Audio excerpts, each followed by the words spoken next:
లూకాసు వార్త 10వ అధ్యాయము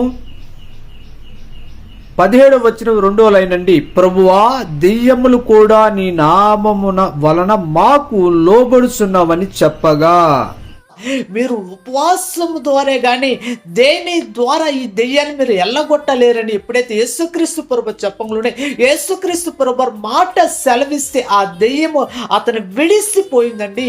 భూమి మీద ఉన్న సమస్తమైన దురాత్మ శక్తులు, శేఖర శక్తులు, దెయ్యప శక్తులు, సాతాను సమూహాలు యేసుక్రీస్తు ప్రభు యొక్క నామాన్ని ఎప్పుడైతే ఉచ్చరిస్తావు సమస్తము లోబడతాయండి.